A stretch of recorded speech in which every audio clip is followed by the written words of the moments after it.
Assalamualaikum warahmatullahi wabarakatuh. Pendengar setia Radio Irsad, saya akan membacakan berita untuk hari ini, Kamis 7 Mei 2026. Sari berita penting. Remaja SMK di Kota Jambi ditikam usai konvoi kelulusan. Korban alami 30 jahitan. Berita kedua. Belasan unit alat berat diduga milik AT terkesan bebas beraktivitas untuk peti di wilayah Batang Bungo. Berita ketiga. Kronologi Barita 3 tahun luka-luka dianiaya ayah tiri, dalih santet hingga dibawa ke Solo. Berita selengkapnya. Berita ketiga. Polisi menangkap Putra Ramadhani berumur 34 tahun, seorang ayah tiri yang tega menganiaya anak sambungnya berusia 3 tahun. Korban bernama Sena Ceni Adi Praja, berumur 3 tahun, tubuhnya penuh luka dan harus dirawat intensif di RSUP M Jamil Padang. Kasus penganiayaan ini terungkap saat pelaku membawa anak tiri dan anaknya itu ke kampung halaman di Kabupaten Solo pada tanggal 28 April 2026.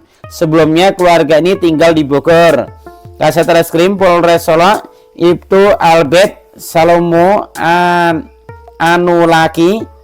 Ainulaki mengatakan ketika sampai di Padang, anak ini terlihat kejang oleh pedagang gorengan, kemudian disarankan untuk dibawa ke puskesmas. Warga mengarahkan untuk dibawa ke puskesmas, sempat ditolak oleh ayah si anak atau pelaku ini, namun dipaksa. Saat di puskesmas dibuka baju, tubuh anak ini penuh luka, ujar Albert di Pungi Media Rabu 6 Mei 2026. Albert menyebutkan pelaku sempat beralasan bahwa kondisi anak ini diakibatkan oleh santet.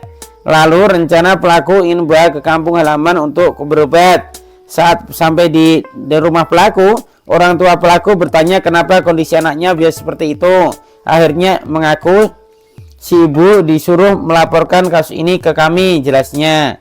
Albert mengungkap penganiayaan dilakukan oleh pelaku kepada korban telah dilakukan 2 kali. Pertama pada tanggal 17 April dan kedua 19 April 2026. Tindakan keji pelaku ini dilakukan di kediaman keluarga tersebut di Bogor. Hasil pemeriksaan sementara, motif pelaku melakukan penganiayaan karena emosi saat katanya si anak mengganggu ketika minta dibuatkan susu saat pelaku main HP, ungkapnya. Selain itu, lanjut Albert, pelaku kian emosi saat HP-nya rusak diambil korban, kemudian spontan pelaku langsung mukul bibir korban 2 kali. Tragisnya, saking kerasnya pukulan pelaku, kepala korban sampai melantun hingga terjedot dinding. Pelampiasan pelaku seperti itu, pelaku main HP, korban minta dibuatkan susu, pelaku ini merasa terganggu dan emosi langsung mukul anak ini. Kejadian kedua juga begitu, alasannya spontan saja, katanya lihat anak ini emosi aja, bebernya. Meskipun demikian, kepolisian masih terus mendalami motif dibalik penganiayaan tersebut. Dalam kasus ini, pelaku telah resmi ditetapkan sebagai tersangka dan ditahan di Polres Solo. Pelaku sudah kami amankan dan ditetapkan sebagai tersangka, serta kami lakukan penahanan. Ancaman hukuman untuk pelaku 15 tahun, kata Albert.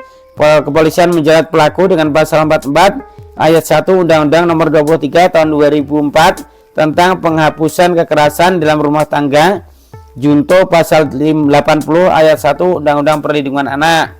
Sementara itu, Wakil Kepala Instansi Humas dan Promkes RSUP M Jamil Padang, Rizky Rashidi, mengatakan pasien telah mendapat penanganan medis dan dirujuk dari RSUP Arosuka pada tanggal 3 Mei 2026.